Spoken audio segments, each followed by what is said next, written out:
Hello, friends, and welcome to Adventures in Pixieland. My name is Amy. I am an ordained minister, and we are in Bible study. We are in the Niv. We're in the book of Genesis, and we're in chapter 21. And we're going to do all of chapter 21, verses 1 through 34. There is a Facebook page that goes into companionship with this YouTube channel, has the same name, as well as I'm on X and Instagram. Various types of videos and posts are shared across those platforms altogether. So you can find the Proverbs there for multiple versions of the Bible as well. For the KJV in its entirety right now, and then the Niv being posted every day.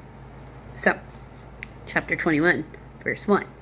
Now the Lord was gracious to Sarah as he said, and the Lord did for Sarah what he promised. Sarah became pregnant and bore a son to Abraham and in his old age, at the very time God had promised. Abraham gave him the name Isaac.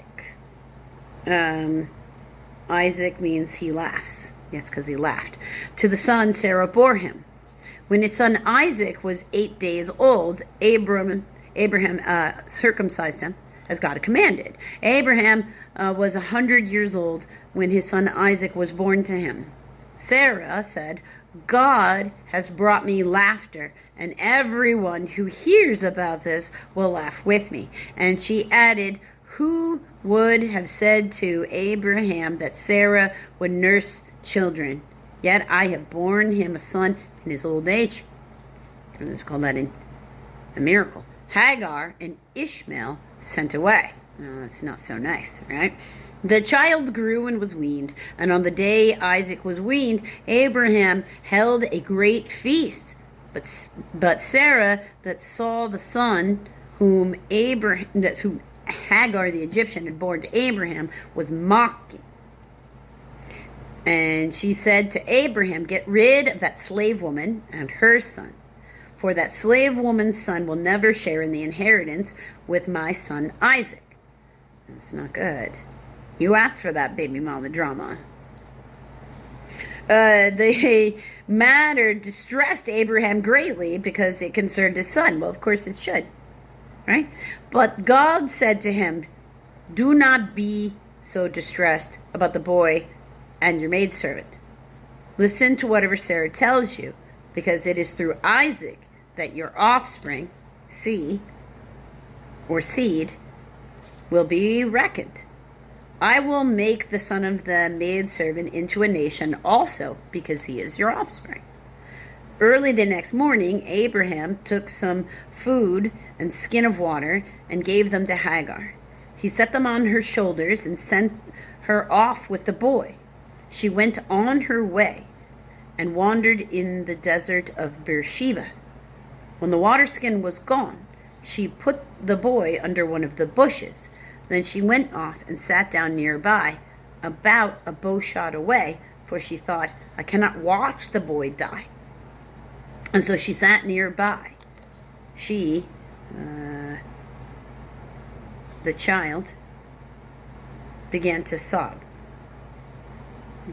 She and the child began to sob.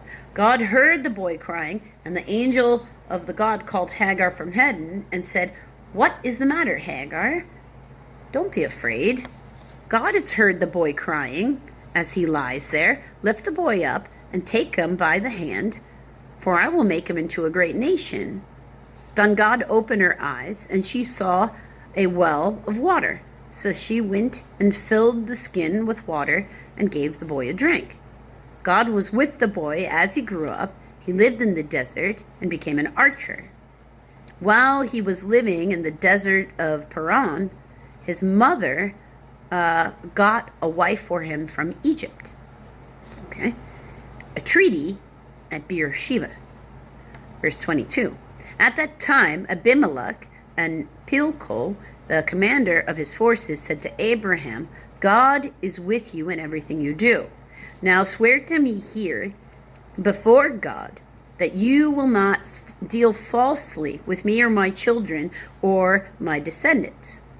Show to me and the country where you are living as an alien the same kindness I have shown you. And Abraham said, I swear it. Then Abraham complained to Abimelech about the well of water that Abimelech's servants had seized. But Abimelech said, I don't know who has done this.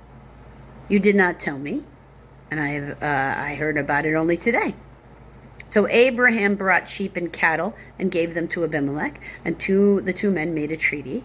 Abraham set apart 7 ewes of lamb, that's female, from the flock, and Abimelech asked Abraham, what is the meaning of these 7 ewe lambs that you have set apart by themselves? He replied, accept these 7 lambs from my hands as a witness that I dug this well. So the place was called Beersheba. Oh no, sorry, it's not A. Is it E? Yeah, okay. Beersheba can mean the well of 7 or the well of the oath, because the 2 men swore an oath there. After the treaty had been made at Beersheba, Abimelech and Pilco, the commander of his forces, returned to the land of the Philistines. Abraham planted a tamarisk tree in Beersheba, and there he called upon the name of the Lord, the eternal God. And Abraham stayed in the lands of the Philistines for a long time. So he settled in there for a bit, and, made peace with the king, dug a well, planted a tree. That will come into play in the New Testament. So, until the next chapter, my friends.